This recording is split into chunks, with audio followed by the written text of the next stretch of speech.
కీర్తనల గ్రంథంలో దావీదు కీర్తనల్ని మనం ధ్యానించినప్పుడు ఎక్కువగా ఆయన ప్రార్థనల్లో దేవునికి మొర్ర పెడుతున్నటువంటి ఆ సందర్భాల్లో తన శత్రువుల గురించి పలికినట్లుగా, దేవునికి విన్నవించుకున్నట్లుగా, విరోధుల శత్రువుల ప్రస్తావన చేసినట్లుగా మనం తరచుగా దావీదు రచించిన కీర్తనలో మనం కనుగొనగలం. దాన్ని బట్టి మనం అర్థం చేసుకోవచ్చు, విరోధుల యొక్క పోరాటం, శత్రువుల యొక్క బలం లేదా బలాత్కారం దావీదు మీద ఎంత ఉందో దాన్ని తప్పించుకోవడానికి దావీదు ఎంత ప్రార్థన చేశాడు. దావీదు మీద శత్రువుల యొక్క పోరాటం ఏ స్థాయిలో ఉంది అని చెప్పడానికి ఒక స్పష్టమైన వచనం 69వ కీర్తన 4వ చరణం. అక్కడ వ్రాయబడిన మాట ఏంటంటే, నిర్నిమిత్తముగా నా మీద పగబట్టువారు నా తల వెంట్రుకల కంటే విస్తారముగా ఉన్నారు. అబద్ధమును బట్టి నాకు శత్రువులై నన్ను సంహరింపగోరువారు అనేకులు. నేను దోచుకొనని దానిని నేను ఇచ్చుకొనవలసి వచ్చను. ఇక్కడ చాలా స్పష్టంగా వ్రాయబడిన మాట, దావీదు మీద పగబట్టిన శత్రువుల యొక్క సంఖ్య అతని తల వెంట్రుకల కంటే విస్తారంగా ఉందట. ఈ మాట చదివినప్పుడు మీకేం అర్థమవుతుంది? మనం అర్థం చేసుకోవాల్సింది ఏంటంటే, ప్రతి ఒక్కరి జీవితంలో శత్రువులు ఉంటారు. శత్రువులు లేని ఆత్మీయుడు ఎవరు ఉండరు నాకు తెలిసి. అది దైవజనుడు కావచ్చు, విశ్వాసి కావచ్చు. ఇంకా చెప్పాలంటే, నువ్వు ఎంత ఆత్మీయంగా ఎదుగుతావో నీకు అంతమంది ఎక్కువ శత్రువులు అవుతారు. నిన్ను నిర్నిమిత్తంగా అంతమంది దూషిస్తారు, ద్వేషిస్తారు, అసహ్యపడతారు, ఇష్టపడరు. అంటే నువ్వేదో తప్పు చేస్తే శత్రువులు అయ్యేది వేరు, పాపం చేస్తే శత్రువులు అయ్యేది వేరు, ఎవరినో ఏదో ఇబ్బంది పాలు చేస్తే శత్రువులు అయ్యేది వేరు, అది వేరే సబ్జెక్ట్. కానీ నీ పాటికి నీవు పరిచయం చేసుకుంటున్నా, నీ పాటికి నీవు విశ్వాసాన్ని కాపాడుకుంటున్నా, నీ పాటికి నీవు ఆశీర్వదించబడుతున్నా నీకు శత్రువులు అవుతున్నారంటే అది పెద్ద వింతేం కాదు.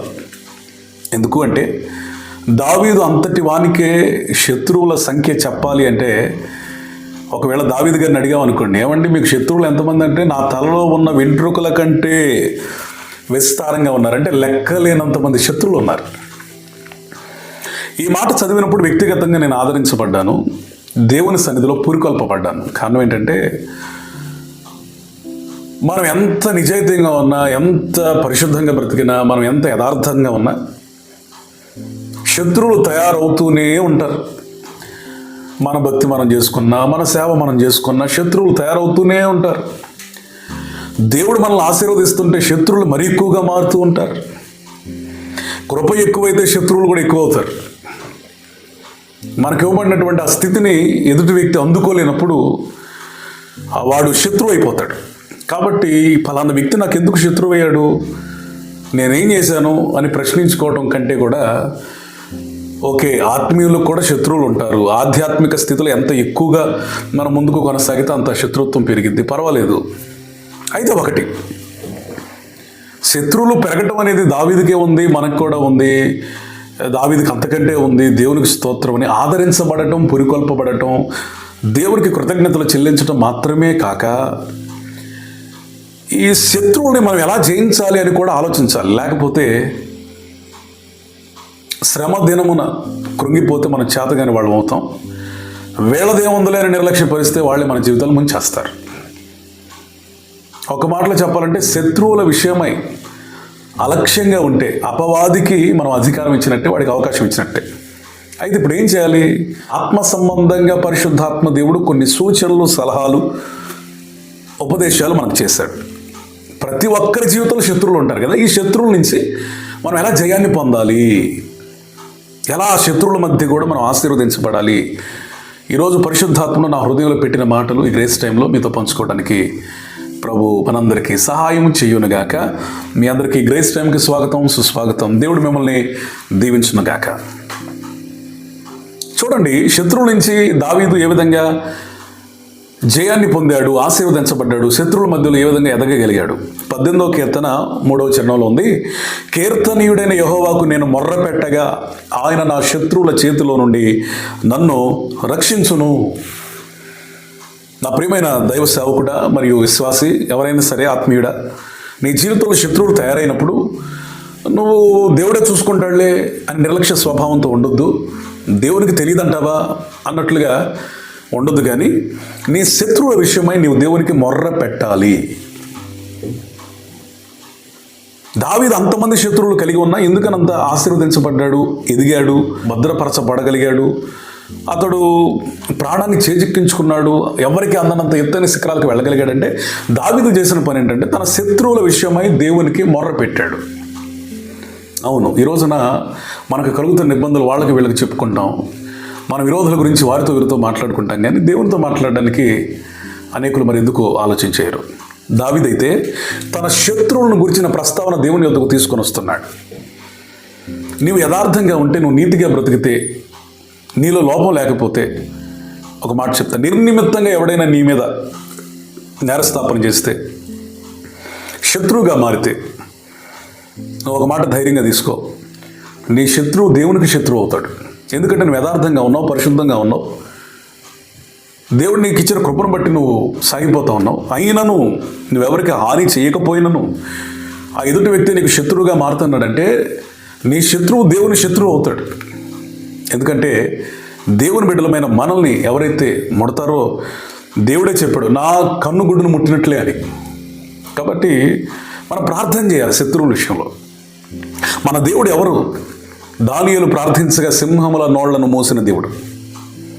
ఒకవేళ నీ శత్రువు నీకంటే బలాఢ్యుడైన, నీ శత్రువు సింహం కంటే బలాఢ్యుడైన సింహాల నోళ్లను మోపించిన దేవుడు నిశ్చయంగా నీ శత్రువుల చేతుల నుంచి నేను విడిపిస్తాడు. నిన్ను తిట్టే శత్రువు, నిన్ను విమర్శించే శత్రువు, నిన్ను నిందించే శత్రువు, నీకు హాని తలపెట్టాలని ప్రయత్నించే శత్రువు, నీ అంతాన్ని చూడాలని ఆశపడే నీ శత్రువు, నీకు ఏదైనా కీడు జరిగితే పండుగ చేసుకుందాం అనుకునే శత్రువు, ఏదో ఒక విధంగా ఎవరినొకళ్ళు ఉపయోగించి నీ జీవితాన్ని చిన్న భిన్నం చేయాలి, తద్వారా వారేదో ఎదిగిపోవాలి అని అసూయపడుతున్న నీ శత్రువు నీ ఎదుట లేకుండా చేయాలి అంటే, వారి ద్వారా నీకు ఎటువంటి కీడు ఆపద కలగకుండా చేయాలంటే ఆ శత్రువుల విషయమై మొర్రపెట్టాలి. దావీదు మొర్రపెట్టాడు. ఈరోజు మన జీవితాల్లో శత్రువులు అందరికీ ఉంటారు, కానీ ప్రార్థించకపోతే ఆ శత్రువులే మన జీవితాన్ని నాశనం చేస్తారు. కాబట్టి ప్రార్థన ఒక్కటే నీ శత్రువుల నుంచి నువ్వు విడుదల పొందడానికి, ఆ శత్రువుల మధ్యలో దీవించబడడానికి ప్రధాన రహస్యంగా నీకు మార్చబడును గాక. శత్రువు గురించి ప్రార్థించిన వారు బైబిల్లో అనేకులు ఉన్నారు. వాళ్ళందరి గురించి చెప్పుకుంటూ పోతే సమయం చాలదు. కానీ ఒక ఉదాహరణ మీకు జ్ఞాపకం చేస్తా. ఎస్తేరు గ్రంథాన్ని మనం చదివితే హామాను యూదులకు శత్రువుగా ఉన్నాడు. యూదులందరి మీద మరణశాసనం వచ్చేలాగా రాజును ప్రేరేపించాడు.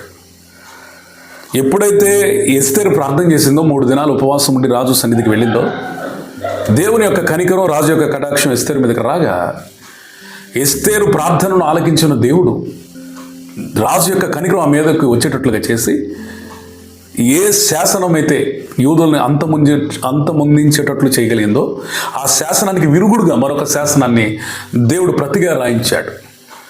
ఈ విధంగా యూదులకు శత్రువులైన వారందరినీ కూడా వారి ఎదుట లేకుండా దేవుడు చేశాడు. అప్పుడు గొప్ప పండగ వారు చేసుకుంటారు, పూరీము పండగ. పూరు అంటే శాసనం, పూరీము అంటే ఆ శాసనాన్ని తొలగించిన మరో శాసనం. అంటే హామాను అనుకున్నాడు యూదుడే లేకుండా చేయాలనుకున్నాడు, కానీ హామాను లేకుండా దేవుడు చేశాడు. ఈరోజు ప్రవచనాత్మకంగా ఈ మాట తీసుకో. నిన్ను లేకుండా చేయాలని ఎంతమంది అనుకుంటున్నారో వారిని నీ ఎదుట లేకుండా దేవుడు చెయ్యునుగాక. Praise the lord. వారి మధ్యలోనే నిన్ను ఫలింపజేయునుగాక, వారి ఎదుటే నిన్ను తలగా చేయునుగాక, అన్ని విషయాలు నేను ఆశీర్వదించునుగాక. శత్రువులు అసూయపడతారు, ఇబ్బంది పాలు చేయడానికి ఎన్నో ప్రయత్నాలు చేస్తారు. అది ఎంతో కాలం ఉండదు, కొంతకాలం ఉంటుంది. ఇక మేము నీతో గెలవలేవురా బాబు అని నీతో సమాధానపడే ఒకరోజు వస్తుంది.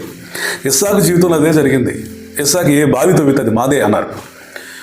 ఈ శత్రువులతో గొడవ పెట్టుకోలేదు, కానీ ఇస్సాకు మీదేనా, సరేలే అని ఇంకో బావి తవ్వాడు, అది కూడా మాదే అన్నారు. ఎట్లా తవ్విన ప్రతి బావి మాదే అంటే దూరంగా ఎక్కడికో వెళ్ళి బ్రతకడం ప్రారంభించాడు. అయినను శత్రువులు అర్థం చేసుకున్న విషయం ఏంటంటే, ఇతడు మన నుంచి వేరైనా కానీ ఆశీర్వదించబడుతున్నాడంటే ఖచ్చితంగా దేవుని హస్తం ఇతనికి తోడుగా ఉందని భయపడి శత్రువులు వచ్చి, రాజులు సైతం వచ్చి అతనితో సమాధాన పడినట్లుగా ఇస్సాకు జీవితం మనకు నేర్పిస్తూ ఉంది. నేనేమంటానంటే కొద్ది కాలం నువ్వు ఓర్చుకొని ప్రార్థన చేయగలిగితే ఎవరైతే నీకు విరోధులుగా, ఎవరైతే నీకు శత్రువులుగా ఉన్నారో వారే సమాధానపడే ఒక దినం రాబోతుంది. కాబట్టి ప్రార్థన చేయి. రెండవది 23వ కీర్తన 5వ చరణంలో ఉంటుంది. 23వ కీర్తన 5వ చరణంలో ఈ విధంగా ఉంటుంది. దావీదు అంటున్నాడు, నా శత్రువుల ఎదుట నీవు నాకు భోజనమును సిద్ధపరచుదువు. చూడండి, నూనెతో నా తల అంటి ఉన్నావు, నా గిన్నె నిండి పొర్లుచున్నది. శత్రువు ఎదుట భోజనాన్ని సిద్ధపరిచే దేవుడు. ఈ కీర్తన అంతా మీకు చదివితే మీకు అర్థమైంది. దావీదు ఒక గొర్రెల కాపరి. గొర్రెలను అతడు ఎలా ట్రీట్ చేశాడో దావీదుకు తెలుసు. దేవుణ్ణి కాపరిగా తనను తాను గొర్రెగా ఊహించుకొని వ్రాసినటువంటి కీర్తన ఇది. ఈ కీర్తనలో అంటున్నాడు, నేను గొర్రెనైతే ఆయన నాకు శత్రువులు ఎదుట భోజనం పెడతాడు, ఆయన నా కాపరి. రెండో మాట చెప్తా, దేవుడు నీకు కాపరిగా ఉంటే నీ శత్రువుల ఎదుట నీకు విందు భోజనం పెడతాడు. దేవుడు నీకు కాపరిగా ఉండాలి. ఒక గొర్రెల మంద ఉందనుకోండి, దానికి కాపరులు ఉంటారు వాటి యోగక్షేమాన్ని తెలుసుకోవడానికి. ఈరోజు నేనేమంటానంటే నీ జీవితానికి దేవుణ్ణి కాపరిగా చేసుకో. అది కష్టం, కరువు, నష్టం, ఆకలి, అవసరత ఏదైనా సరే ఆయన తీర్చుటకు సమర్థుడు. కనుక ఆయన కాపరి తత్వంలో నీవు ఉన్న ఎడల నీ శత్రువు ఎవడైనా సరే వాడు అసూయపడేలాగా, వాడు ఆశ్చర్యపోయేలాగా, వాడి అహం దెబ్బతినేలాగా వాడి ఎదుట భోజనం దేవుడు పెడతాడు.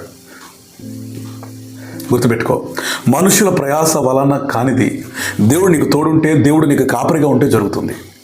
కాబట్టి నా ప్రియమైన సహోదరి సహోదరుడా, దేవుడిని కాపరిగా చేసుకో. ఆయన నుంచి ఆలోచనలు తీసుకో. ఆయన నడిపింపులో ఉండు, పరిశుద్ధాత్మ నడిపింపులో ఉండు. ఆయన నాయకునిగా నీకు ఉండాలి. ఆయన సైన్యములకు అధిపతియగు దేవుడు.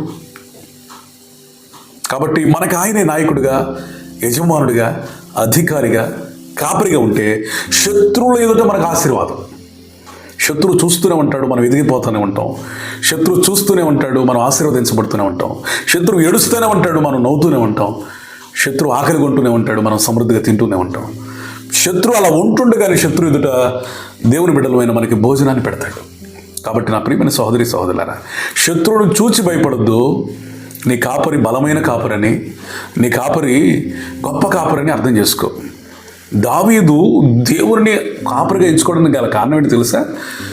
ఒక అల్పుడినైన నేనే గొర్రెల కోసం సింహాన్ని జయించగలిగితే, ఎలుగు వంటి జయించగలిగితే, నా గొర్రెలను నేను కాపాడుకోవడానికి ప్రాణం పెట్టునంతగా పోరాడితే మరి అసలు నాకు కాపరిగా ఉన్న దేవుడు నన్ను ఎలా పోషిస్తాడు, నన్ను ఎలా శత్రువు నుంచి విడిపిస్తాడని చాలా చక్కగా అర్థం చేసుకున్నాడు. కాబట్టి సామాన్యుడైనటువంటి దావీదే తన గొర్రెని కాపాడుకోవడానికి అంతలా ప్రయాసపడితే, దావీదు కంటే గొప్ప కాపరి నీకున్నాడు. ఆయన నిశ్చయంగా నీ శత్రువులు ఎదుటే నిన్ను ఆశీర్వదిస్తాడు. ఆయన నీకు కాపరిగా ఉండాలి. మూడవది 119వ కీర్తన 98వ చరణం. 119వ కీర్తన 98వ చరణం. నీ ఆజ్ఞలు నిత్యము నాకు తోడుగానున్నవి, నా శత్రువులను మించిన జ్ఞానం అవి నాకు కలుగజేయుచున్నవి. నా ప్రియమైన సహోదరి సహోదరులారా, శత్రువుని ఎదిరించాలి, శత్రువుని జయించాలి, శత్రువు మధ్యలోనే మనం ఆశీర్వదించబడాలంటే గుర్తుపెట్టుకోండి, మూడవది శత్రువుకు మించిన జ్ఞానం ఉండాలి మనకి. దేనిని చేయాలన్న జ్ఞానం ఉండాలి కదా. శత్రువును మించిన జ్ఞానం. శత్రువు ఏం చేయాలనుకుంటాడు? మనం నాశనం అయితే చూడాలనుకుంటాడు. ఏదో విధంగా మనం నాశనం చేయడానికి శత విధాల ప్రయత్నిస్తాడు. శత్రువు ఏదో ఒక విధంగా మనం దెబ్బ కొట్టడానికి చూస్తాడు. వాడు దొంగ, దోచుకున్నవాడు, హత్య చేయడానికి వస్తాడు. మొత్తానికి ఏదైనా మన జీవితాన్ని నాశనం చేయాలని కంకణం కట్టుకునేవాడే శత్రువు. వాడు తనకున్న జ్ఞానాన్ని ఆ విధంగా మనం నశింపజేయడానికి వాడతాడు. అయితే మనం వాడి కంటే జ్ఞానం కలిగి ఉంటే తప్ప వాడిని జయించలేము. ఈ జ్ఞానం రాజకీయ జ్ఞానమా? ఈ జ్ఞానం పనికిమాలిన దెయ్యాల జ్ఞానం అంటే కాదు. ఈ జ్ఞానం దైవికమైన జ్ఞానం. ఇది ఎక్కడి నుంచి వస్తుంది అంటే 119:98లో దావీదు అంటున్నాడు, నీ ఆజ్ఞలు నాకు తోడుగా ఉన్నవి, నా శత్రువులకు మించిన జ్ఞానం అవి నాకు కలుగజేయుచున్నవి. దేవుని వాక్యాలే మనకు తోడుగా ఉంటే జ్ఞానం వస్తుంది. నా ప్రియమైన సహోదరి సహోదరుడా, యవనస్తుడా, నీ చుట్టూ ఎంతమంది శత్రువులు ఉన్నారో నాకు తెలియదు, కానీ వారికి మించిన జ్ఞానాన్ని దేవుడు నీకు ఇవ్వాలనుకుంటున్నాడు. నిశ్చయంగా నీకు అటువంటి జ్ఞానం కావాలి అంటే నీ దగ్గర ఉన్న బైబిల్ నువ్వు చదవాలి. జ్ఞానం లేనివాడికి కూడా ఇది చదివితే జ్ఞానం వస్తుంది, తెలివి లేని వానికి ఇది చదివితే తెలివి వస్తుంది, బుద్ధి లేని వానికి బుద్ధి వస్తుంది, వివేకం లేని వానికి వివేకం వస్తుంది. బైబిల్లో ఉన్న జ్ఞానం ప్రపంచంలో ఏ గ్రంథం నుంచి మనం పొందుకోలేం. ఇది మాత్రమే అత్యున్నతమైనది. ఇది జ్ఞాన సంపన్నమైన గ్రంథం. ఇది దేవుని మాటలు కాబట్టి ఇది దైవిక జ్ఞానం. కాబట్టి ఒకడెవడో ఏదో నీ కీడు చేశాడని వాడిని ఈ విధంగా చేయాలని శరీర సంబంధంగా నువ్వు ఆలోచించొద్దు. పగ తీర్చుట ఆయన పని, ఆయన చూసుకుంటాడు. అయితే శత్రువుకు మించిన జ్ఞానం నీకు ఉండాలి అంటే ఖచ్చితంగా దైవికమైన మార్గాల్లో నువ్వు సంపాదించాలి. అది దేవుని వాక్యం నుంచి నీకు వస్తుంది. నువ్వెంత వాక్యాన్ని ఎక్కువగా చదువుతావో నీ శత్రువుకు మించిన జ్ఞానాన్ని ప్రభువు నీకు ఇస్తాడు. నిశ్చయంగా దేవుడు నిన్ను ఆశీర్వదిస్తాడు. 4, శత్రువుల మధ్యలో మనం జయ జీవితాన్ని లేదా విజయాల పరంపరలో కొనసాగాలంటే 4, 112వ కీర్తన 8, దేవుని యందు భయభక్తులు వాని మనస్సు స్థిరముగా నుండును, తన శత్రువుల విషయమై తన కోరిక నెరవేరు వరకు వాడు భయపడడు. 112వ కీర్తన 8వ చరణంలో ఉంది, వాని మనస్సు స్థిరముగా నుండును, తన శత్రువుల విషయమై తన కోరిక నెరవేరు వరకు వాడు భయపడడు. 112వ కీర్తన ఒకసారి చదివితే ఆ కాంటెక్స్ట్ ఏముందయ్యా అంటే మొదటి వచనంలో ఉంది, యెహోవాను స్తుతించుడి, యెహోవా యందు భయభక్తులు గలవాడు ఆయన ఆజ్ఞలను బట్టి అధికముగా ఆనందించేవాడు అంటూ ఏమని వ్రాయబడిందయ్యా అంటే వాని మనస్సు అంటే ఎవరు? దేవుని యందు భయభక్తులు కలిగిన వాని మనస్సు స్థిరంగా ఉండును, తన శత్రువుల విషయమై తన కోరిక నెరవేరు వరకు వాడు భయపడడు. చాలా జాగ్రత్త. శత్రువుని జయించాలంటే మనకి ఆయన యందు భయభక్తులు ఉండాలి. దేవుని యందు భయభక్తులు కలిగి ఉంటే మనం శత్రువుని జయిస్తాం. జయించడానికి దేవుడే శక్తినిస్తాడు. మీరు ఆదికాండం నుంచి ప్రకటన గ్రంథం వరకు శత్రువుల మధ్యలో జయాన్ని పొందినటువంటి ఏ వ్యక్తినైనా మీరు చూడండి, ఆ వ్యక్తి దేవుని యందు భయభక్తులు కలిగినట్టుగా మనం చూడగలుగుతాం. అది అబ్రహాము కానీ, ఇస్సాకు కానీ, యాకోబు కానీ, దావీదు కానీ, ఎవరినైనా చూడండి, ఏ రాజునైనా చూడండి, ఏ దైవజనుడినైనా చూడండి, ఏ భక్తుడినైనా చూడండి, వాళ్ళందరూ శత్రువుల నుంచి ఏ విధంగా తప్పించబడ్డారు అంటే వారు దేవుని యందు భయము మరియు భక్తి కలిగిన వాళ్ళు. ఆ ప్రియమైన సహోదరి సహోదరులారా, దేవుని యందు భయభక్తులు లేకుండా మనం ఏమీ చేయలేం, శత్రువుని జయించలేం. ప్రసంగి గ్రంథంలో వ్రాయబడింది, టోటల్గా మన జీవితానికి అర్థం ఉద్దేశం ఏమిటయ్యా పరమార్థం అంటే దేవుని యందు భయభక్తులు కలిగి ఉండుటయే సమస్త మానవ కోటికి విధి అంటాడు ఆయన. కాబట్టి భయభక్తులు లేకుండా దేవునిని మనం ఆరాధించకుండా, ప్రార్థన చేయకుండా, వాక్యం చదవకుండా, పరిశుద్ధంగా జీవించకుండా, మందిరానికి వెళ్ళకుండా, దేవుని యందు భయభక్తులు లేకుండా శత్రువుని జయించాలంటే అది అసాధ్యం. కాబట్టి దేవుని యందు భయభక్తులు కలిగి ఉండండి. శత్రువు తనకు తానే వాడే తన జీవితాన్ని నాశనం చేసుకుంటాడు, వాడే బలహీనుడైపోతాడు. వాడిని జయించడానికి దేవుడు సామర్థ్యాన్ని ఇస్తాడు. కాబట్టి భయభక్తులు. ఫర్ ఎగ్జాంపుల్ మీకు ఒక ఉదాహరణ చెప్పాలంటే దానియేలును కొంతమంది అసూయతో శత్రువులై ఇరికించాలనే ఉద్దేశంతో ఆ నెల దినాలు రాజుకు తప్ప ఎవరికి మీ సమస్యలు చెప్పుకోకూడదు, రాజుకు మాత్రమే విన్నవించుకోవాలంటే రాజులకు రాజు ప్రభువులకు ప్రభు అయిన నా దేవునికి తప్ప నేను ఎవరికి నా అవసరతలు చెప్పుకొని ఆరాధించను ప్రార్థించనని మొండిపట్టు పట్టి మరణ శాసనం చేయబడిందన్న సంగతి తెలిసి కూడా యథావిధిగా ముమ్మారు ప్రార్థన చేశాడు దానియేలు. తత్ఫలితంగా అతడు సింహపు బోనులో వేయబడ్డాడు. సింహపు బోనులో వేయబడిన తర్వాత ఆ రాత్రంతా సింహాల మధ్యలోనే ఉన్నాడు, కానీ దానియేలుని సింహాలు ఏమీ చేయలేకపోయాయి అనేది బైబిల్ చాలా స్పష్టంగా చెప్తున్నటువంటి సత్యం. కానీ దానియేలు బయటకు వచ్చిన తర్వాత దానియేలుని ఎవరైతే చెరలో వేయడానికి ఇష్టపడ్డారో వారిని, వారి కుటుంబాలను, వాళ్ళ పిల్లల్ని, భార్యలను అందరిని వేస్తే ఎముకలు కూడా మిగిల్చకుండా తినేసాయి. ఇప్పుడు దానియేలుని ఎందుకు చంపలేదు? మిగిలిన వారిని ఎముక కూడా కనబడకుండా ఎందుకు అవి దాడి చేశాయి? దానియేలు గ్రంథం 6వ అధ్యాయం 23వ వచనంలో ఉంది, అతడు తన దేవుని యందు భయభక్తులు గలవాడైనందున అతనికి ఏ హానియూ కలుగలేదు. చూసారా, దేవుని యందు భయభక్తులు కలుగుంటే శత్రువు ఎన్ని రకాలుగా మన మీద పోరాడినా వాడు మన మీద జయాన్ని పొందలేడని దేవుని యందు భయభక్తులు కలిగిన భక్తులందరూ నెరవేర్చారు, రుజువు చేశారు. దానియేలు భయభక్తులు కలిగి ఉన్నందున అతను విడిపించబడ్డాడు. చివరికి ఒక మాట చెప్పి నేను ముగిస్తా. 108వ కీర్తన 12వ చరణంలో ఉంది, మనుషుల సహాయం వ్యర్థం, శత్రువులను జయించుటకు నీవు మాకు సహాయము దయచేయము. శత్రువులను జయించాలి అంటే మనుషుల సహాయం వ్యర్థం వ్యర్థం వ్యర్థం. నాకు వాళ్ళు ఉన్నారు, నాకు కులస్తులు ఉన్నారు, నాకు రాజకీయ నాయకులు తెలుసు, లేకపోతే నాకు గుంపు ఉందనుకుంటే వాళ్ళే మనల్ని నాశనం చేస్తారు. కానీ మనం అర్థం చేసుకోవాల్సినటువంటి విషయం ఏంటంటే, మనుషుల మీద ఆధారపడకుండా, డబ్బు మీద ఆధారపడకుండా, అధికారుల మీద ఆధారపడకుండా దేవుని మీద ఆధారపడిన వాడు శత్రువుని జయించగలుగుతాడు. కాబట్టి దేవుని మీద ఆధారపడు నీ శత్రువుల విషయంలో. వాళ్ళు ఏమన్నా సహాయం చేస్తారా? ఎవరు చేయరండి. ఇంకా మనం నాశనం అయిపోతే చూడాలనుకునే వాళ్ళే కానీ ఎవ్వరు మనకు సహాయం చేయరు. ఇంకా మన కష్ట నష్టాలు వాళ్ళతో పంచుకుంటే వీడికి ఎట్లాగే జరగాలి, ఈమెకి ఎట్లాగే జరగాలి అనుకునే వాళ్ళే తప్ప, నీ కష్టాలను ఆసరా చేసుకుని మరింత నిన్ను బలహీనపరచుకోవాలనుకున్న వాళ్ళు, నీ కష్టాలను విని మరింత నిన్ను బలపరచాలనుకునే వాళ్ళు ఎక్కువగా నీ ప్రపంచంలో ఎవరు కూడా నిన్ను ఆదరించేవాళ్ళు లేరు. కాబట్టి ఈ మాట మనసులో పెట్టుకో. నువ్వు మనుషులు సహాయం చేస్తారని వారిని ఆశ్రయిస్తే వారే నీ పరువు తీస్తారు, నిన్ను అవమానపరుస్తారు. అర్థమైందా? నీకు ఇలాగే జరగాలని వారు ఆత్మ సంతృప్తి చెందుతారు. నీవు అలా చేయకుండా దేవుని మీద ఆధారపడగలిగితే శత్రువు బలమును బలహీనపరిచి దేవుడు నీకు జయాన్ని ఇస్తాడు. దేవునికి స్తోత్రం. శత్రువుని జయించాలంటే మీకు 5 మాటలు చెప్పాను. 1, 18వ కీర్తన 3వ చరణం ప్రకారం ప్రార్థించాలి. 23వ కీర్తన 5వ చరణం ప్రకారం కాపరి, ఆయన మనకి కాపరిగా ఉండాలి. 119వ కీర్తన 98వ చరణం ప్రకారం దేవుని వాక్యాన్ని లేదా ఆజ్ఞలను మనం ధ్యానించాలి. 112వ కీర్తన 8వ చరణం ప్రకారం దేవుని యందు భయభక్తులు కలిగి ఉండాలి. 108వ కీర్తన 12వ చరణం ప్రకారం దేవుని మీద ఆధారపడాలి. అప్పుడు శత్రువు నుంచి మనం విడుదల పొందుతాం, వారి మధ్యలో ఆశీర్వదించబడతాం, వారిని జయించగలుగుతాం. ఆ కృప మనకి ప్రభుత్వాడు. అట్టి కృప మీ అందరికీ పరిశుద్ధాత్ముడు అనుగ్రహించునుగాక. ప్రార్థన. సైన్యములకు అధిపత్యగు దేవా, నీ సన్నిధిలో ప్రార్థన చేస్తూ ఉన్నాం. బహు భయంకరమైన శత్రువులను, తలలో ఉన్న వెంట్రుకల కంటే విస్తారమైన శత్రువులను కలిగిన దావీదు జీవితాన్ని విజయ పరంపరలో మీరు నడిపించారు. అయ్యా, మా శత్రువుల మధ్యలో మమ్మల్ని దీవించండి, హెచ్చించండి, తలను పైకెత్తండి, ఘనపరచండి.